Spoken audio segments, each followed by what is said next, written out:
तो आदाब, नमस्कार, गुड इवनिंग, सत श्री अकाल। एक बार फिर आप तमाम लोगों का स्वागत है क्राइम तक की कहानी के इस एपिसोड में। उम्मीद है पूरी फैमिली अच्छी होगी, अपना और अपनों का ख्याल रख रही होगी। क्या पोस्टमार्टम रिपोर्ट भी गलत हो सकता है? क्या पोस्टमार्टम रिपोर्ट में मौत की वजह गलत लिखी जा सकती है? क्या पोस्टमार्टम रिपोर्ट या फॉरेंसिक रिपोर्ट में यह भी कहा जा सकता है झूठा कि सामने वाली का रेप नहीं हुआ? क्या एक पुलिस की टीम पहले एक जांच करे और कहे कि ये मर्डर है, और फिर एक सीबीआई की टीम आए और कहे कि नहीं ये सुसाइड है? ये सारे वो सवाल हैं जो एक हीरोइन के मर्डर से जुड़े हुए हैं। साउथ की एक अपने दौर की मशहूर हीरोइन जिनकी बहुत ही रहस्यमयी हालत में मौत हो गई। आज लगभग 20 साल हो चुके हैं, या शायद उससे ज्यादा, 20 कह रहा हूं, हाँ 20 के करीब। लेकिन आज भी उस हीरोइन की मौत की असली वजह क्या है नहीं मालूम, उस पर एक पर्दा पड़ा हुआ है। हालांकि सीबीआई ने अपनी रिपोर्ट फाइनल दे दी, लेकिन घर वाले आज भी ये मानने को तैयार नहीं है। जिस डॉक्टर ने पोस्टमार्टम किया और इस मौत को उसने मर्डर बताया, उस डॉक्टर के खिलाफ भी एक्शन लिया गया। लेकिन फिर बात वही है कि पोस्टमार्टम रिपोर्ट में मौत की वजह क्या जानबूझकर गलत लिखी गई, लिखवाई गई? क्योंकि जहां इंसान है वहां साजिश तो हो सकती है। कहानी है साउथ की एक बहुत ही उभरती हुई एक्ट्रेस, हीरोइन प्रत्यूषा। प्रत्यूषा जिसका जन्म हैदराबाद में हुआ, पिता की मौत बचपन में हो चुकी थी। प्रत्यूषा और उसका एक भाई, माँ नौकरी करती थी और अपने दोनों बच्चों को उन्होंने कहा था कि मैं खूब पढ़ाऊंगी लिखाऊंगी ताकि ये बड़े होकर एक मकाम हासिल करें, अच्छी जिंदगी जिए। और उसके लिए दोनों को पहले अच्छे स्कूल और फिर अच्छे कॉलेज में पढ़ाया। प्रत्यूषा भी चाहती थी कि अच्छी सरकारी नौकरी करे, लेकिन फिर उसने देखा धीरे धीरे कि माँ उन दोनों बच्चों के लिए, यानी उसके और उसके भाई के लिए बहुत मेहनत करती है। तो उसे लगा कि हम बहुत सेल्फिश हो जाएंगे अब कॉलेज के बाद, ऐसा है कि कुछ मांग में के काम में हाथ बटाए। तो उसने कहा कुछ करते हैं, पढ़ाई लिखाई तो चलती रहेगी। उसे एक्टिंग का भी बड़ा शौक था। इत्तेफाक की बात है कि तभी हैदराबाद में एक television star contestant reality show हुआ जिसमें नए नए उभरते हुए कलाकारों को मौका दिया जाना था।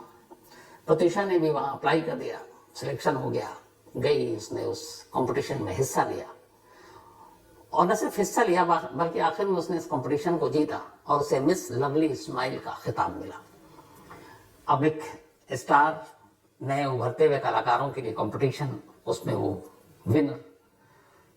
तो लगा कि फिल्मों के लिए दरवाजे खुल जाएंगे, लेकिन इतनी आसानी से खुले नहीं। धीरे धीरे वक्त बीता, उसने कोशिश की, प्रोड्यूसर डायरेक्टर के दरवाजों पर दस्तक देने लगी और आखिरकार मेहनत रंग लाई और उसे पहली एक तेलुगु फिल्म में काम मिला।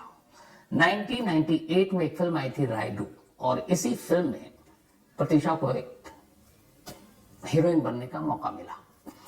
इस फिल्म के हीरो थे मोहन बाबू, बहुत जाने माने अदाकार। और इस फिल्म में 3 हीरोइन थी, उनमें से एक का कैरेक्टर प्रत्यूषा ने प्ले किया। इस फिल्म के बाद प्रत्यूषा की पहचान बनी तेलुगु फिल्मों में, और अब उसे लगा कि चलो उसकी मंजिल करीब है और जो चाहती थी मिलेगा, माँ की मदद कर पाएगी, घर का खर्चा ठीक से चलेगा। इस फिल्म के बाद फिर 1998 में उसे एक दूसरी फिल्म मिली, रमुलैया। ये फिल्म रिलीज हुई, ठीक ठाक बॉक्स ऑफिस पे इसने काम किया, प्रत्यूषा की और थोड़ी पहचान बनी। अब उसके बाद धीरे धीरे वक्त बीता और प्रत्यूषा को कई फिल्में मिलने लगी। 2002 तक वो करीब 10 फिल्मों में काम कर चुकी थी और वहां पे जितनी उभरती हुई हीरोइन थी उनमें उसका नाम शुमार होने लगा था कि अब साउथ इंडिया में, तेलुगु में जैसे जो काम करते उसको बहुत सारी मलयालम फिल्मों में भी, कन्नड़ फिल्मों में भी चांस मिलता रहता है। तो अब प्रत्यूषा के साथ भी ऐसे ही था, प्रोड्यूसर लाइन लगाकर उसकी डेट लेते थे। अब लगा प्रत्यूषा की जिंदगी की गाड़ी सही चल रही है, फिल्मों में एक पहचान बन रही है, काम मिल रहा है, पैसे मिल रहे हैं, घर वर भी उसने खरीद लिया, माँ भी खुश थी, भाई भी खुश था। लेकिन उसकी जिंदगी में एक खालीपन था, और उसकी वजह यह थी कि उसे बचपन से, स्कूल टाइम से, उसके स्कूल का एक दोस्त हुआ करता था, सिद्धार्थ, जिससे उसे प्यार था। वो उससे बहुत प्यार करती थी और सिद्धार्थ भी उससे बहुत प्यार करता था, और दोनों चाहते थे कि आगे चलकर शादी करें और एक दूसरे के लिए हमेशा हमेशा के हो जाए। तो फिल्मों में इधर कामयाबी मिली, उधर सिद्धार्थ इंजीनियरिंग की पढ़ाई कर रहा था। अब लगा प्रत्यूषा को कि ये वक्त आ गया है जब दोनों शादी कर लें। उसने सिद्धार्थ से बात की, लेकिन सिद्धार्थ के घर वाले एक फिल्मों में काम करने वाली किसी हीरोइन के साथ अपने बेटे का रिश्ता जोड़ना नहीं चाहते थे। काफी कोशिश की सिद्धार्थ ने भी, प्रत्यूषा ने भी मनाने की, लेकिन घर वाले नहीं माने।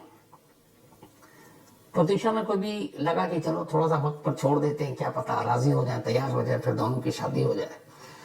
लेकिन कोशिश होती रही। एक तरफ वो फिल्मों में काम कर रही है, नई नई मंजिलें पा रही है, शोहरत दौलत सब उसके पास आता जा रहा है, लेकिन खालीपन यही कि उसे उसका प्यार नहीं मिल पा रहा था।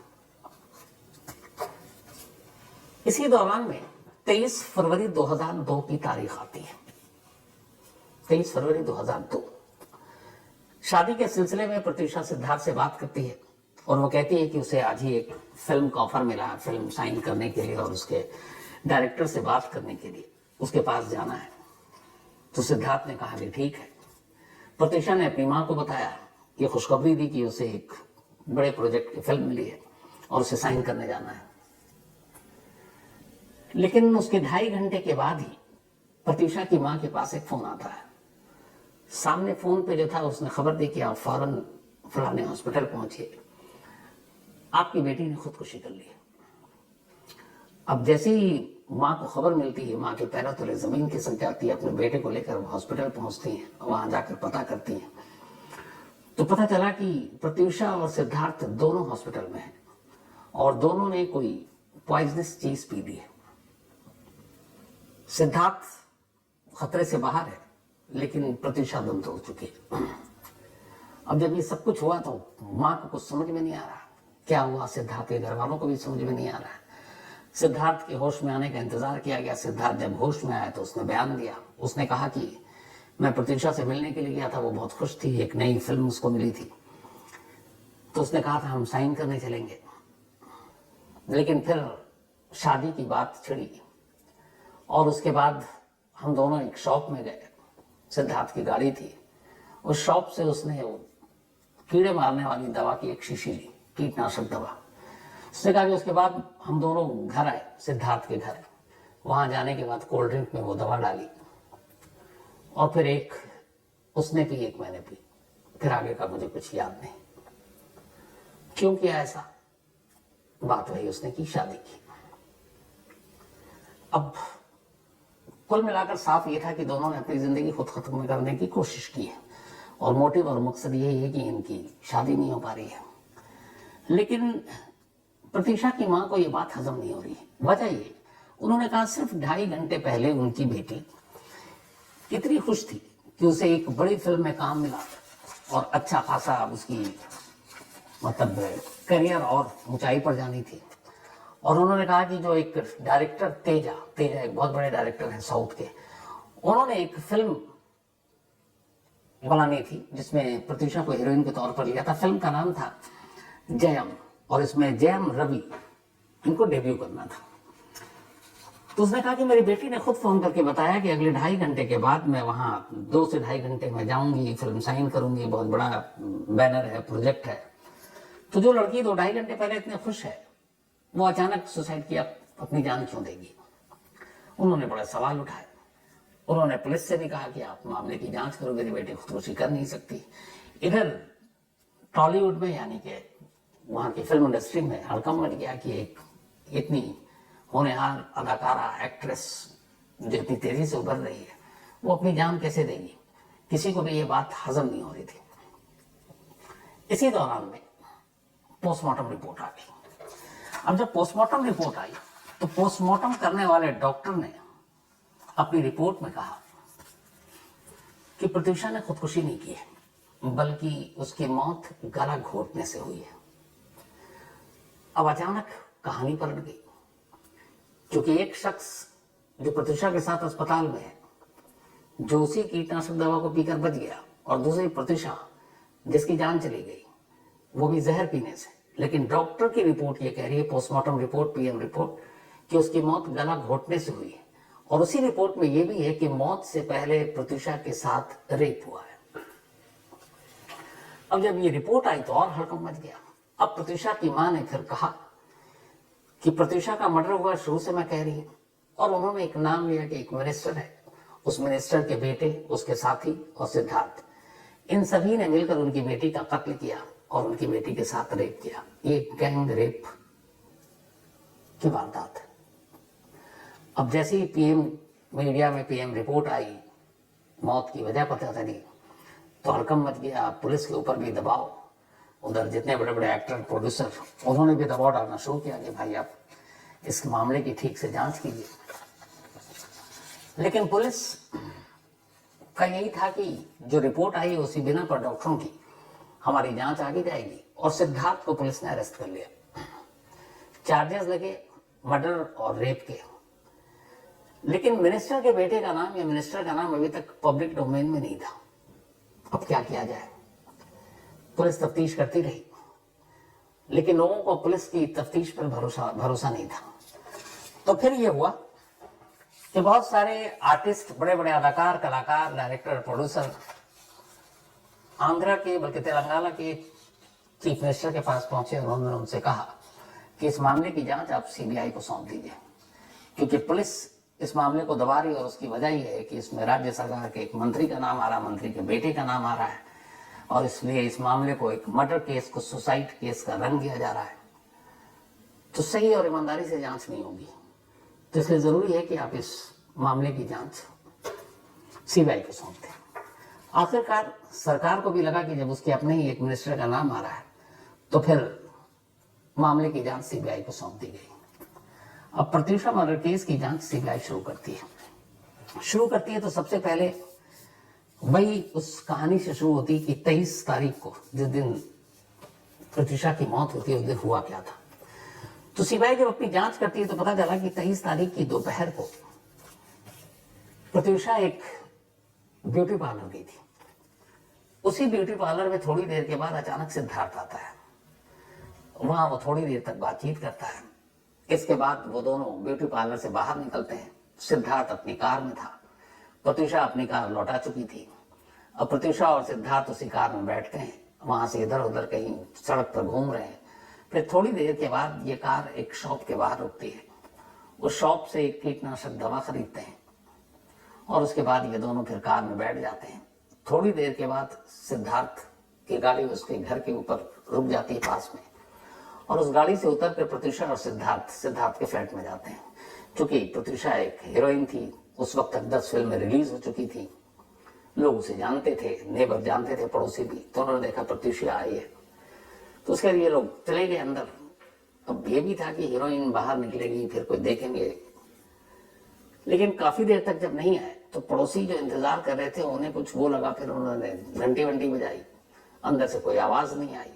तो जब आवाज नहीं आई तो फिर उनमें से एक इत्तेफाक से प्रत्यूषा की फैमिली को भी जानती थी, कुछ सिद्धार्थ की फैमिली को जानते थे कि वो वहां रहता था। तो सिद्धार्थ के पेरेंट्स को फोन किया गया कि यहाँ प्रत्यूषा और वो आए हैं, लेकिन दरवाजा बंद है, बहुत देर से हम घंटी बजा रहे हैं, उनको खोल नहीं रहा, हमें डाउट है कि कुछ गड़बड़ ना हो। फैमिली भागती भागती आई। उन लोगों ने भी दरवाजा खटखटाने की कोशिश की, खुली नहीं। फिर उन्होंने पुलिस को इन्फॉर्म किया, फिर पुलिस आई। जब अंदर दाखिल हुए तो देखा घर के अंदर फर्श पर प्रत्यूषा और सिद्धार्थ दोनों जमीन पर पड़े हुए हैं। प्रत्यूषा के मुंह से झाग निकल रहा है। आनन फानन में दोनों को अस्पताल ले जाया गया और फिर प्रत्यूषा की मौत हो गई, लेकिन सिद्धार्थ की जिंदगी बच गई।